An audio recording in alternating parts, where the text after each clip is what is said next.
Moolchand geography के ऊपर आपका स्वागत है। आज हम जो हमारा टॉपिक रहेगा ज्योग्राफी का, उस टॉपिक का नाम है आधुनिक व्यवसाय। क्या नाम उसका? आधुनिक व्यवसाय। यानी जो आधुनिक व्यवसाय होते हैं वो क्या होते हैं?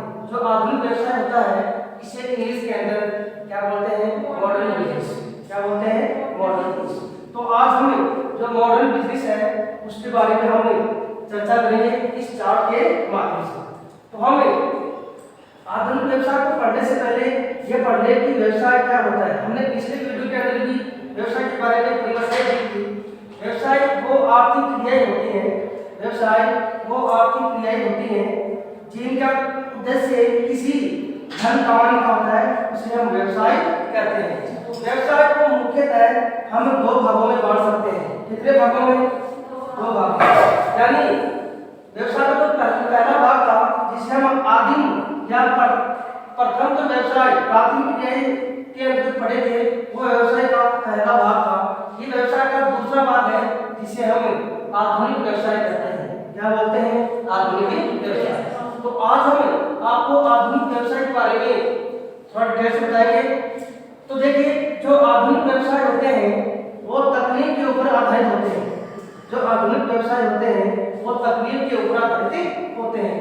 आधुनिक व्यवसाय में जो कृषि होती है वो कृषि की एक आधुनिक व्यवसाय का अभिन्न हिस्सा माना जाता है, क्योंकि आदिम जमाने के अंदर जो कृषि की जाती थी उसमें तो ओनली अविकसित कृषि की जाती थी, लेकिन कृषि के अंदर बहुत सी विकास हो रहा है, इसलिए हम इसको स्थायी कृषि भी कह सकते हैं। क्या कह सकते हैं? स्थायी कृषि भी कह सकते हैं। अब हम आगे बढ़ते हैं। जो कृषि होती है, कृषि का मतलब आप जानते हो, कृषि जो होती है भारतीय अर्थव्यवस्था की एक रीढ़ की हड्डी मानी जाती है। किसकी मानी जाती है? भारतीय अर्थव्यवस्था की। तो कृषि का अपने आप में बहुत ज्यादा योगदान माना जाता है। हम बात करें कृषि की, तो कृषि को हम मुख्य रूप से तीन भागों में बांट सकते हैं। हम इस चार्ट के माध्यम से जो कृषि होती है उसको हम तीन भागों में बांट सकते हैं। जो पहली कृषि है उस कृषि में भूमि की उपलब्धता के आधार पर हम कृषि को दो भागों में बांट सकते हैं। यानी भूमि की जो उपलब्धता है, भूमि किसी के लिए कम भूमि की जरूरत होती है तो किसी के लिए अधिक भूमि की जरूरत होती है। तो भूमि की उपलब्धता के आधार पर हम कृषि को दो भागों में बांट सकते हैं। कितने भागों में बांट सकते हैं? दो भागों में। जो पहला भाग है वो है गहन कृषि। कौन सा भाग है? गहन कृषि। यानी गहन कृषि हमने पिछली वीडियो के बारे में इसके बारे में डिटेल्स में बताया था, लेकिन हम आपको दोबारा बता रहे हैं। गहन कृषि का मतलब ये होता है कि छोटे से भूभाग पर अत्यधिक मात्रा में जो जनसंख्या होती है उसको भरण पोषण की जो अनाज उत्पादन किया जाता है उसे गहन कृषि कहा जाता है। यानी जिस क्षेत्र में अत्यधिक जनसंख्या होती है उस जनसंख्या के लिए जो पेट भरने के लिए कृषि की जाती है उसे गहन कृषि भी कह सकते हैं। या हम इसे ऐसा भी कह सकते हैं कि छोटे भूभाग पर अत्यधिक मात्रा में अनाज जो उत्पादन करने जो क्रिया होती है वो गहन कृषि कहलाता है। यानी छोटे से भूभाग पर अत्यधिक मात्रा में अनाज उत्पादन करने की जो क्रिया होती है उसे गहन कृषि कहा जाता है। फिर हमें भूमि की उपलब्धता के आधार पर कृषि का जो दूसरा भाग है वो है विस्तृत कृषि। देखो इसके नाम से स्पष्ट है कृषि कैसी है? विस्तृत। विस्तृत कृषि का मतलब यह है कि इस कृषि का जो क्षेत्र है वो गहन कृषि से काफी ज्यादा माना जाता है। यानी बड़े बड़े क्षेत्रों के अंदर जो कृषि की जाती है उसे विस्तृत कृषि कहा जाता है। ऐसी कृषि अमेरिका है, कनाडा है, भारत के जो पंजाब ऐसे राज्य हैं उन क्षेत्रों में ये कृषि की जाती है। कौन सी कृषि? विस्तृत कृषि। विस्तृत कृषि के बारे में हमने पिछली वीडियो के अंदर और भी शानदार तरीके से बताया, तो आप वहां जाकर जानकारी प्राप्त कर सकते हैं। फिर हमें भूमि की जो उपलब्धता है उसके आधार पर हम जो कृषि है उसको दो भागों में बांटें। अब दूसरा है उत्पादन के उद्देश्य के आधार पर कृषि के प्रकार।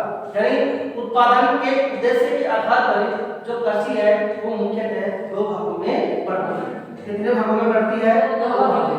यानी इसका पहला है निर्वहनमूलक कृषि और दूसरा है व्यापारिक कृषि। निर्वहनमूलक कृषि हमने पहले वीडियो के अंदर इसके बारे में चर्चा की थी, लेकिन हम दोबारा बता रहे हैं कि उत्पादन के उद्देश्य के आधार पर जो कृषि होती है वो पहली कृषि है निर्वाहमूलक कृषि। इस कृषि का जो उद्देश्य होता है ओनली किसी एक परिवार का पेट भरना, यानी निर्वाहमूलक कृषि वो होती है। इस कृषि का जो उद्देश्य होता है ना वो कोई क्रय विक्रय नहीं होता है। इस कृषि का जो उद्देश्य होता है ये नहीं होता कि हम कृषि से उत्पन्न अनाज को बेच करके हमारी अन्य जो आवश्यकताएं होती है उसको प्राप्ति करें, ये ऐसा इसमें नहीं होता है। यानी ओनली जीवन के निर्वाह के लिए, इसके लिए जीवन के निर्वाह के लिए जो कृषि की जाती है उसे क्या बोलते हैं, जीवन निर्वाह कृषि। दूसरा है व्यापारिक कृषि। देखो इनके नाम से स्पष्ट है, कौन सी कृषि, व्यापारिक कृषि। यानी इस कृषि का जो मुख्य उद्देश्य होता है कौन सी का, व्यापारिक कृषि का। इसका मुख्य उद्देश्य ओनली व्यापार करना होता है। यानी ऐसी कृषि का उत्पादन या ऐसी फसलों का उत्पादन किया जाता है उनसे हमारे देश के अंदर व्यापार बढ़े, हम आयात और हम ज्यादा निर्यात करें और उसके बदले हम अन्य देशों से जो अच्छे भौगोलिक कीमती सामान है उसको आयात करें। यानी व्यापारिक कृषि का जो क्षेत्र होता है वो निर्वाहमूलक कृषि से ज्यादा बड़ा होता है। अब हम आगे बढ़ते हैं।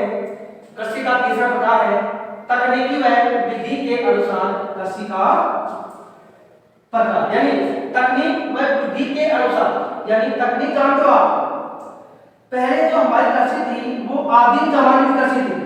कौन सी जमाने की थी, आदिम जमाने की। तो उस समय हमारे पास इतने साधन भी नहीं थे, संसाधन नहीं थे कि हम कृषि के अंदर अच्छा उत्पादन कर सकें। इसलिए आदिम कृषि वो कृषि होती है जिसमें जो पहले के जमाने में की जाती थी, जैसे स्थानांतर कृषि है, ये आदिम जमाने की सबसे बड़ी या सबसे पुरानी कृषि मानी जाती है। यानी आदिम जमाने की कृषि उस कृषि को कहा जाता है, वो कृषि जो अविकसित कृषि के नाम से जानी जाती है। किस कृषि के नाम से जानी जाती है, अविकसित कृषि के नाम से जानी जाती है। अब हमें तकनीक के आधार पर कृषि को दो भागों में, पहला आदिम, दूसरा विकसित। यानी विकसित कृषि को हम आधुनिक व्यवसाय हम आधुनिक कृषि की संज्ञा भी दे सकते हैं। जो विकसित कृषि है उसे आधुनिक कृषि के नाम से भी जाना जाता है। आजकल अनेक तकनीक चल रही है, हम एक छोटे से भूभाग के अंदर अत्यधिक मात्रा में अनाज उत्पादन कर सकते हैं। वो कैसे संभव हुआ, वो तकनीक के द्वारा संभव हुआ। किसके द्वारा संभव हुआ, तकनीक के द्वारा। इस प्रकार ये कृषि का महत्व हो गया। अब हमें आधुनिक व्यवसाय का दूसरा व्यवसाय माना जाता है उसे बोलते हैं खनन या उत्खनन।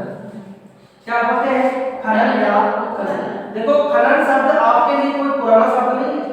खनन होता क्या है, खनन का मतलब ये होता है कि पृथ्वी के अंदर खोद कर निकाले जाने वाली धातु होती है उसे खनिज पदार्थ कहा जाता है। लेकिन जो निकालने की क्रिया होती है पृथ्वी के आंतरिक भाग में धातुओं को निकालने की जो क्रिया होती है उसे खनन कहा जाता है। समझ में आया क्या है? यानी पृथ्वी की जो आंतरिक भाग में जो धातुएं होती है उस धातुओं को हम खोद कर निकालते हैं। कैसे निकालते हैं, खोद कर। तो वो खोदने की क्रिया हुई तो खोदना की क्रिया हुई अपने आप में खनन माना जाता है। अब एक शब्द और आया है खनन, को आप समझिए खनन क्या होती है। एक आया है उत्खनन। क्या है, उत्खनन। देखो उत्खनन खनन से ही मान इनसे ही समझ लगता है। खनन का मतलब तो ऐसा होता है कि हम खुदाई करते हैं, लेकिन उत्खनन का मतलब यह होता है कि जो खाने खुली होती है, जैसे पहले से खुदी हुई खाने होती है उनमें जो खनन क्रिया की जाती है उसे हम क्या बोलते हैं, उत्खनन। यानी पहले से जो खाने होती है खुदी हुई उनसे माल निकाला होता है, उन खानों में हम दोबारा यदि खनन करते हैं तो उस क्रिया को क्या बोलेंगे, उत्खनन बोलेंगे। खनन से यानी खनन के अंदर खनिज पदार्थों को हमें प्रयोग के आधार पर, यानी हम खनन से खनिज पदार्थ निकालते उन खनिज पदार्थों को हम प्रयोग के आधार पर, किसके आधार पर, प्रयोग के आधार पर 3 भागों में बांटा। कितने भागों में बांटा, 3 भागों में। इसका पहला भाग है शक्तिदाता खनिज, दूसरा है औद्योगिक खनिज, तीसरा है बहुमूल्य खनिज। यानी शक्तिदाता जो खनिज है उनमें उन खनिजों को शामिल किया जाएगा, उसमें उन खनिजों को शामिल किया जाएगा जिनसे शक्ति प्राप्त होती है। या हम ये भी कह सकते हैं कि जिनसे इससे ऊर्जा प्राप्ति होती है। क्या प्राप्त होती है? ऊर्जा। यानी ऐसे कोई खनिज पदार्थ है जिनसे ऊर्जा मिलती है, जैसे पेट्रोलियम है, प्राकृतिक गैस है, इसके अलावा यूरेनियम है, थोरियम है। ये ऐसे खनिज पदार्थ होते हैं जिनसे हमें ऊर्जा मिलती है। उस ऊर्जावान खनिजों को हमें शक्ति दाता खनिजों के नाम से जानते हैं। दूसरा है औद्योगिक खनिज। कौन सा खनिज है? औद्योगिक खनिज। यानी औद्योगिक खनिज वो खनिज होते हैं जो कच्चे माल के ऊपर आधारित होते हैं, जो कच्चे माल के ऊपर क्या होते हैं? आधारित होते हैं। इसे औद्योगिक खनिज कहा जाता है। बहुत से जो औद्योगिक खनिज है हमारे पास हमारे देश के अंदर मौजूद है। अगला है बहुमूल्य खनिज। यानी हम प्रयोग के आधार पर खनिजों का जो वर्गीकरण हम कर रहे हैं, तो हमने शक्ति दाता, औद्योगिक खनिज और बहुमूल्य खनिज, यानी ये भी खनिज होते हैं, बहुमूल्य खनिज होते हैं। हम इनको खान से निकालते हैं खोद करके, लेकिन इनकी वैल्यू क्या है? बहुमूल्य। इनका मूल्य बहुत ज्यादा होता है। तो ऐसे खनिजों के आप नाम बता सकते हैं जो बहुमूल्य खनिज होते हैं? इसी सोना है, चांदी है, हीरा है। ये ऐसे खनिज पदार्थ हैं जो काफी बहुमूल्य खनिजों के नाम से जाने जाते हैं। अब हमारा जो तीसरा आधुनिक व्यवसाय का तीसरा वर्गीकरण है या तीसरा रूप है, उसे बोलते हैं विनिर्माण उद्योग। क्या बोलते हैं? विनिर्माण उद्योग। विनिर्माण उद्योग को हमें द्वितीय जो व्यवसाय होता है, व्यवसाय का दूसरा रूप होता है, उसके अंतर्गत हमें विनिर्माण उद्योग को सम्मिलित करते हैं।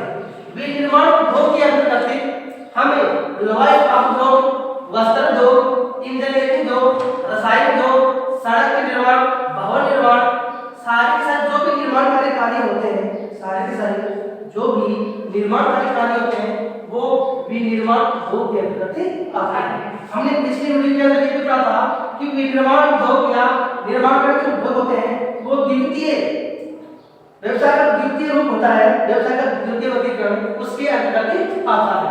अब हमें जो आधुनिक व्यवसाय है उसका तो हमें अगला रूप पढ़ेंगे, वो रूप है व्यापार। कौन सा रूप है? व्यापार। हमने तीन जो आधुनिक व्यवसाय है उसके बारे में हमने पढ़ लिया है।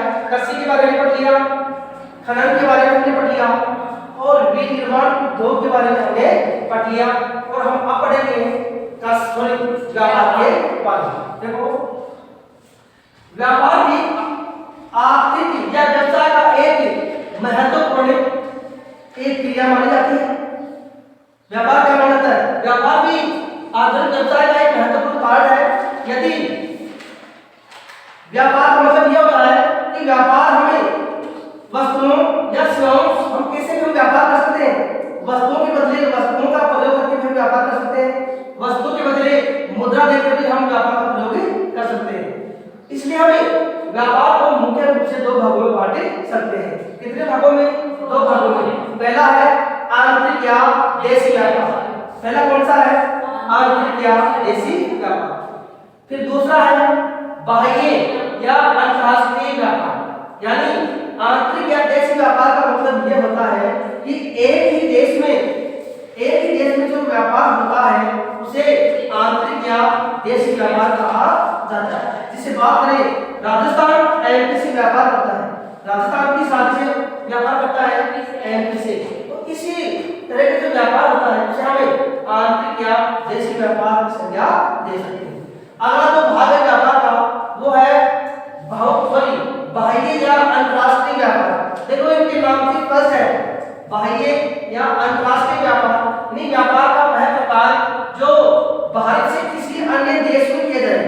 भारत किसी अन्य देश में व्यापार करता है उस व्यापार को हम बाह्य या अंतरराष्ट्रीय व्यापार कहते हैं। आज हमारा देश इस व्यापार में बहुत ज्यादा बड़ी है, सबको मालूम है। इस समय हमारा देश है लगभग 30वीं सबसे बड़ी जो अर्थव्यवस्था है उसके नाम से जाना जाता है। भारत से बड़े दो ही ऐसे देश हैं जिसकी अर्थव्यवस्था भारत से ज्यादा हावी है। कौन सा? अमेरिका और चीन। फिर चीन के बाद हमारा देश है। हर चीज में अर्थव्यवस्था के बारे में सबसे ऊपर माना जाता है। व्यापार की बात में हम बात करें किसकी? परिवहन। किसकी बात करें? परिवहन। तो परिवहन भी आधुनिक व्यवसाय का एक बगैर तरक्की बिल्कुल नहीं कर सकता। आप ऐसा अनुमान लगा सकते हैं क्या कि ऐसा कोई भी व्यवसाय जो हम परिवहन के बगैर आशा करें, ऐसा कोई भी व्यवसाय नहीं है। परिवहन चाहे व्यवसाय कोई सा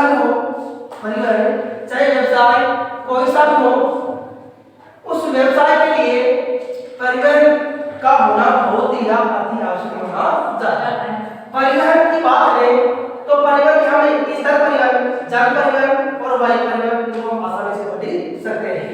स्थल परिवहन का मतलब आप समझते हो, वह परिवहन जो स्थलीय भाग पर हो, उसे स्थल परिवहन कहा जाता है। हम स्थल परिवहन से व्यवसाय अन्य देशों में भी कर सकते हैं और भारत के अंदर भी कर सकते हैं।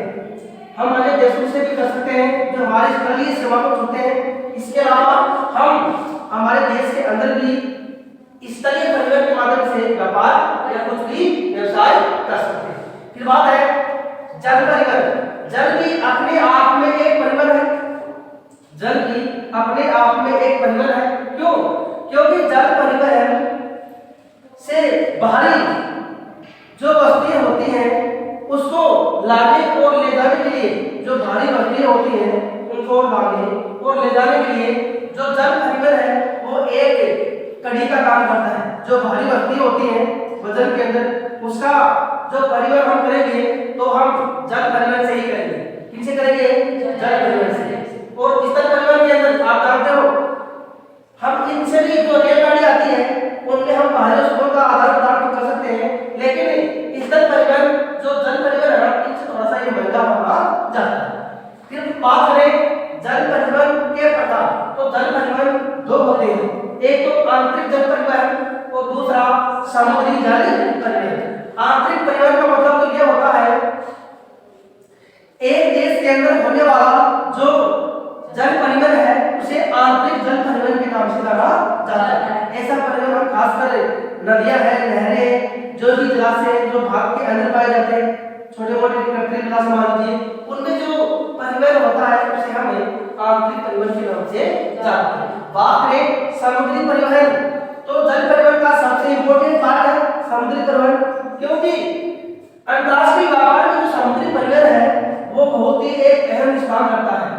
ये क्या है? बहुत ही एक अहम स्थान रखता है, क्योंकि जो भारी वस्तुएं हम किसी तटीय देश से या किसी समुद्र देश से कुछ चीजें मंगवाते हैं तो भारी जो वजन में भारी होती है तो उसको हम जल परिवहन के द्वारा समुद्र के रास्ते हम भारत में ला सकते हैं। इसलिए जल परिवहन को मुख्य है दो भागों में बांटा गया है। कितने भागों में? दो भागों में, आंतरिक और समुद्री। अब हमें बाहरी परिवहन का जो तीसरा रूप है वो है कौन सा? वायु परिवहन।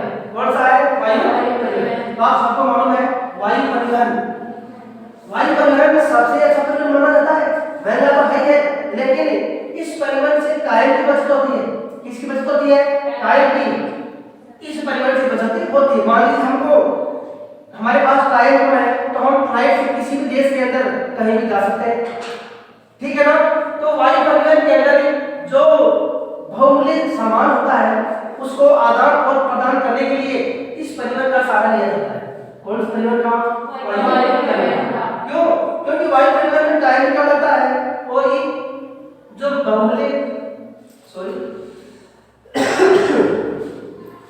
बहुमूल्य सामान होते हैं उनका जो आयात और निर्यात हम करते हैं वो वायु परिवहन से ही करते हैं। क्योंकि वायु परिवहन से जो बहुमूल्य कीमती सामान होते हैं वो आसानी से पहुंचे जा सकते हैं और वो सेफ भी रहते हैं, यानी उसको हम सेफ यानी सुरक्षात्मक रूप से कहीं भी ले जा सकते हैं। फिर हम बात करें अगला जो आधुनिक व्यवसाय का जो प्रकार है लास्ट की वो है सेवाएं। कौन सी है? सेवाएं।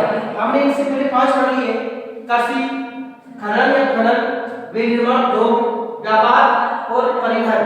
परिवहन के बाद में हम पढ़ेंगे सेवाएं, यानी आधुनिक व्यवसाय का जो छठा प्रकार माना जाता है वो सेवाएं मानी जाती है। सेवाएं वर्तमान में सेवाएं होती है, इसे तर्तीब व्यवसाय भी कहा जाता है। इसे क्या कहा जाता है? तर्तीब व्यवसाय कहा जाता है। तर्तीब व्यवसाय कहा जाता है क्योंकि तर्तीब व्यवसाय में ओनली सेवाओं को शामिल किया जाता है। किसको शामिल किया जाता है? मौलिक सेवाओं को शामिल किया जाता है। और इसे हम प्रत्यक्ष रूप से उत्पादन नहीं कर सकते, यानी जो कोई भी पदार्थ मान लीजिए हम उसको प्रत्यक्ष रूप से उसका उत्पादन नहीं करते, लेकिन उस उत्पादन की भी वस्तुओं को हम इस धंधे में उनकी सेवा प्राप्ति कर सकते हैं। ऐसे जो सेवाएं होती हैं जैसे व्यापार है, वाणिज्य है, शिक्षा, परिवहन, प्रशासन, चिकित्सा, मनोरंजन पर चतुर्थ क्रियाएं भी इन सेवाओं के अंदर शामिल मानी। इस प्रकार की हमारा आज का वीडियो था। दोस्तों आप हमारे को ये बताना कि हमारा जो वीडियो कैसा लगा। यदि इस वीडियो में कोई त्रुटि है तो हम आपसे समझ चाहते हैं, और हमारा जो यूट्यूब चैनल है इसको आप ज़्यादा से ज़्यादा सब्सक्राइब करें और इसको शेयर करें, जिनसे आप लोगों की जो भावना रहेगी इससे हमारा चैनल जल्दी ग्रोथ करेगा और हम आपके आभारी रहेंगे। आज के लिए इतना ही, थैंक यू।